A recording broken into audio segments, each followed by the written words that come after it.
Hello, good afternoon. I'm coming along. My name is Pablo Barrera. I come from Spain.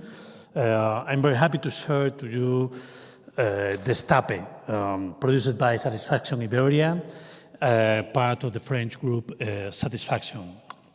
This is a story of an obsession. The obsession we have usually looking at the others and wanting them to be as we like and not letting them to be as they want to be.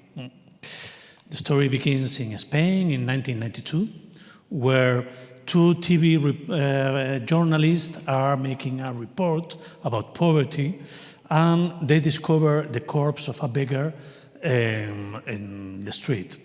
We follow their steps and their travels, trying to discover who is, in which until they surprisingly discover that this female beggar was a movie star of the 70s, the great Rosa Burnett, fallen from grace, forgotten and consumed by drugs and alcohol. Destape means unveil, uncover. This was the name of a hugely successful trend in Spanish cinema in the 70s, in the middle 70s from the early 80s. They were all kinds of movies, dramas, comedies, periods, but the common thing was that in all these movies there was a moment that all of a sudden one character, well, a female character, took off her clothes and showed her naked body on a screen. The stars, the actresses that stars in these movies became millionaires. They made 7 or 10 movies every year, and they filled all the erotic dreams of the men of Spain in those years. Spain had a dictatorship. It was a repressed country, and it was the only window of freedom in that era. But in the early 80s, Spain became a democracy and became a modern country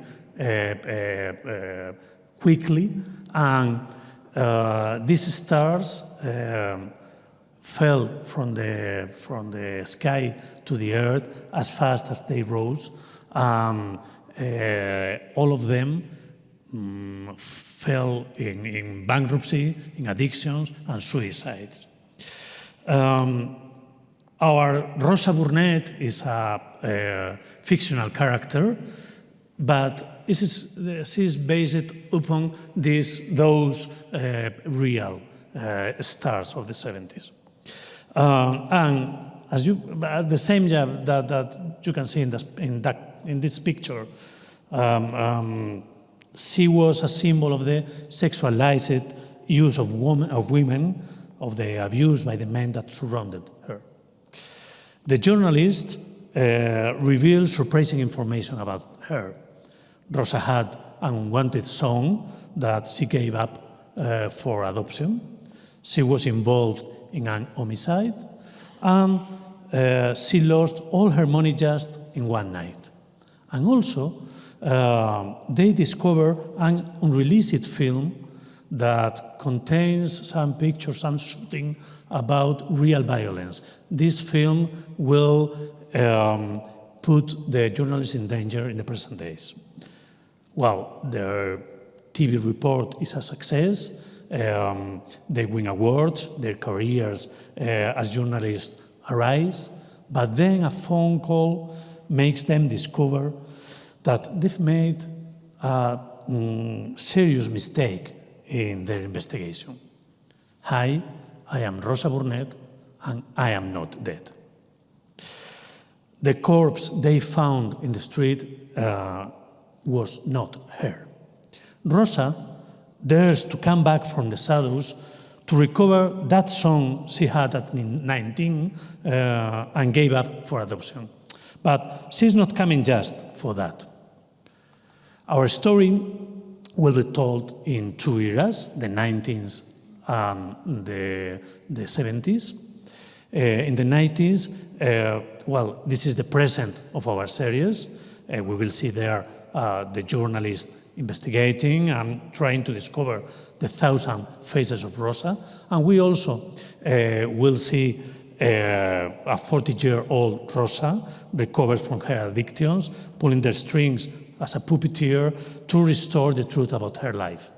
And in the 70s, we will see the young Rosa become a star, falling in love and being deceived, getting rich and losing everything. But how are we seeing that? We will see it in 6 different points of views. We will see it in the point of view of the journalist, of course, and this is the first episode. We will see it through her own eyes, where she claims to be a victim of everyone who surrounded her, abused, robbed, abandoned when she was no longer useful. We will see her through the eyes of her producer, who fell in love with her, who declared she is a femme fatale, who played with him as a toy. He will see the point of view of the manager, who says that she stole, she robbed all the money he won for the both of them. Also we'll see the politician who was her lover, that he says that she blackmailed him. And finally we will see the point of view of her only friend, the only ally who was always by her side when she lost everything, and exchanged her name when to give Rosa the possibility to escape from all these people. Each one sees an archetype of a woman. She was a victim, or was she guilty? Which of these women was Rosa, if she was one of them? She wants those who brought her down to pay for it. She doesn't want revenge, she wants reparation. Hidden but active, without being revealed, because if her enemies knew she is still alive, they would want to send her back to the grave. Our vision is to tell the 70s as we know the 70s, with this Technicolor style, cinematographic style, with this colorful idea of we have about the 70s, and in a documentary style when the journalists are investigating. Was Rosa a broken toy, or did she fool everyone? Her story shows how doubt always falls on the side of the victims. I'm here looking for international distribution, for co-producers also, and for your comments. So, see you around afterwards, and let's talk about Destape. Thank you very much.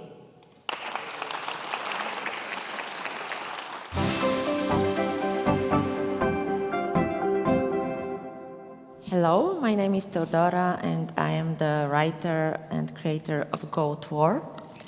And my name is Martička, I'm the producer. Our story is inspired by the Bulgarian Golden Girls. I don't know if you remember, but they were a real phenomenon in the 80s. And for more than 2 decades in my country, it was every girl's dream to become a golden girl. And I remember that we would lock ourselves into a room and try for hours to repeat some of these impossible elements.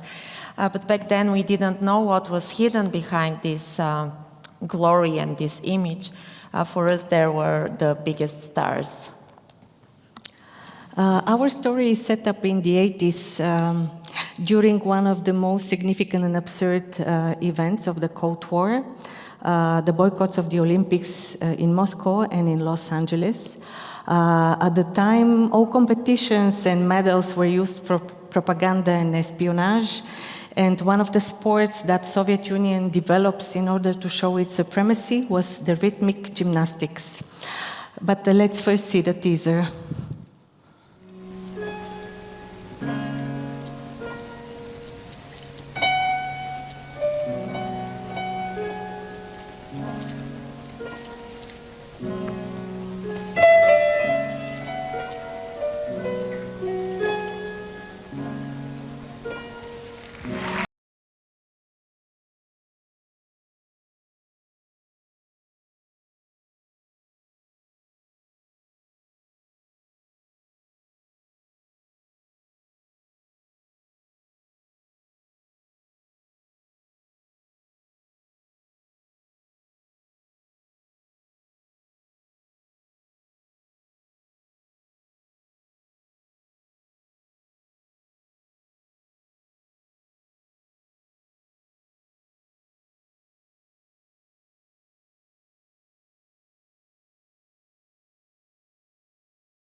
Gold for Bulgaria, their first ever rhythmic gymnastic gold medal, potentially one of the teams that can stop Russia's dominance.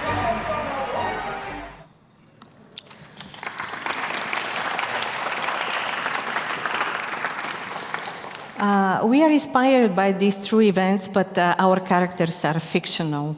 We follow the story of 3 Bulgarian athletes and their coach, Vera. The girls would live in total isolation, training 16 hours a day under horrible dietary restrictions. They would be observed not for hidden foods or watched even under the showers not to drink water. Despite all, they live for Vera's approval in a sadomasochistic way. But as this sport was developed by the Soviet Union and the Bulgarians got to take all the medal, the Russians, of course, are not happy, and they try to stop the Bulgarian team. They manipulate the jury, they create psychological pressure on the girls right before competitions. And the Bulgarian Communist Party, being the most loyal servant of Moscow at the time, is horrified by this tension. And they are frightened by Vera, who disobeys and even mocks the guidelines of the secret services. So they appoint a commissioner to the team who is charming, popular among the ladies. He starts to survey her, but he falls for her. And he starts to cover for her inappropriate behavior because he would, for example, use Western music for the girls' routines. She would smuggle films that are forbidden, like Flashdance, in order to inspire the girls. And Vera is not interested in him. She is focused on the girls, preparing them for the Olympics in LA, where rhythmic gymnastics are included for the first time. And everybody expects that the first golden medal will go to Bulgaria. And she becomes so sadistic that she even hits the youngest athlete, Milena, and locks her for days after discovering she has a secret boyfriend because they weren't allowed to have even boyfriends. And Peter sees the girls' despair and decides to use it. And they slander Vera. They run away from the camp weeks before the Olympics. We follow their regret, their reconciliation with Vera, and when they are ready to fight for the Olympic gold. The USSR takes the surprising decision to boycott the Games. All communist countries are forced to obey, with 33 golden medals, the Golden Girls and Vera. watch the Olympics on the TV. The company behind Gold War is Agitprop, whose films and TV programs were awarded and broadcast all over the world, including festivals like Cannes, Berlin, Sundance, and Toronto. Our latest co-production, Operation Sabre, was awarded this year at Cannes Series and now is touring the world. Teodora's previous show, Soviet Jeans, got audience prize in Series Mania and was picked by Beta and now is traveling as well.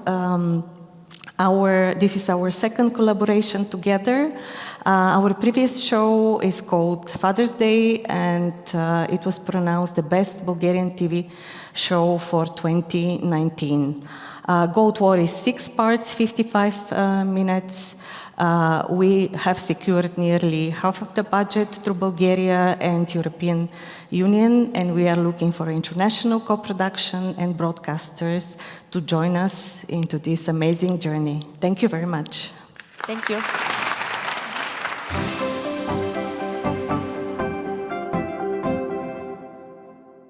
Hello. We are representing a Lithuanian company, Magic Film, and we are here to present our 5-episode TV drama, Cold. Here with me is our showrunner, Stepan Klein. And Cold is an international co-production between Lithuania, Germany, and Portugal. It takes place in 1991 in Vilnius in January. And although it is telling a fictional story of 5 characters, the backdrop is a historical truth. Yes. Well, as you remember, 1991, everything was much more beautiful than today. The Iron Curtain has fallen, the people were dancing in the streets. But no, in Lithuania, the people were fighting its last stand against the Soviet Empire, basically trying to reach their independence.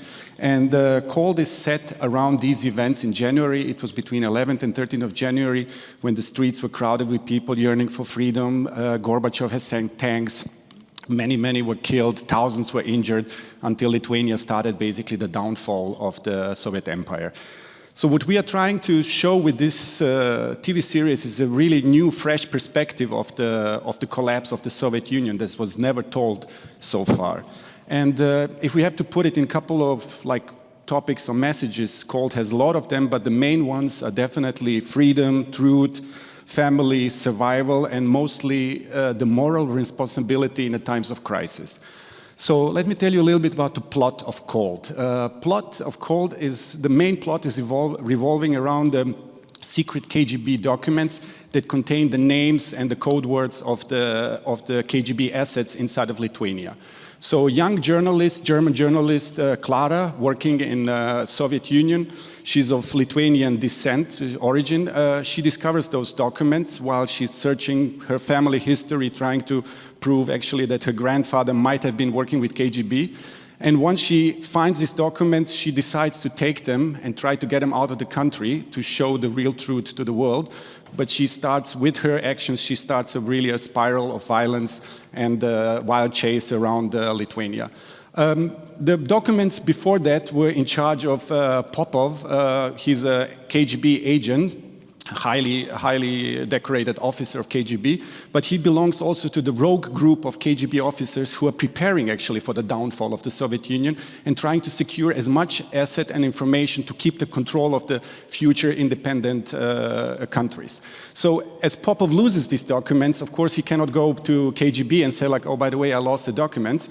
So what he does, he recruits a local mafia guy in Lithuania called Vitas. He's a 30-something mafia boss, so in Lithuania in the 90s, it was a very wild time, and ask him to help him to find those documents. Vitas is, of course, looking for those documents, and as he cannot find them, he realizes very fast that Popov's young daughter, Yelena, is actually somehow involved in this, and she gets also pulled into her father's world of violence and espionage. And in the end, we basically realized that Vitas, in his desperation to get those documents for him, fakes a kidnapping and tries to lure the mother of Clara, of the journalist, inside of Lithuania. The mother lives in Germany. So these are the, let's say, like the main 5 characters and the storyline of the TV series. What is unique about, well, not unique, but we try to make it really interesting, is the visual and the structure on style that we chose for this series. Because we're in each one of the episodes following just one of the 5 main characters during the same period of time. So as the series evolves, comes forward, we start putting together the pieces of plot like a puzzle, you know, until in the end we have the entire picture because we've been seeing more or less the same events from a different people's perspective. Visually, I mean, cold is going to be portrayed like the real Lithuanian winter. Last January we had 6 hours of sun in entire of January, so the series is going to look exactly like that. It's going to be very raw, desaturated, realistic. And the camera is always close to the main character, observing, following, almost in a documentary style. Why is it relevant? I mean, we see what's happening in the world right now. People are trying to suppress the freedom of speech, the liberties, the independence. So this was already happening in the 90s and people were fighting and dying for it. So we think it's really important to remind the world that this is something coming back again. Cold is a mixture of, it's a thriller, drama, but if we had to pitch it to the Americans, we would say like it's a mixture of the Americans meets Chernobyl, you know, that's what comes really cool through. But actually it's a journey through history, through the new perspective. And yes, we have the sizzle reel that we're going to show now, and then Greta is going to tell you a little bit about the money stuff.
We have finished development, fully funded the development, and now stepping into funding the production.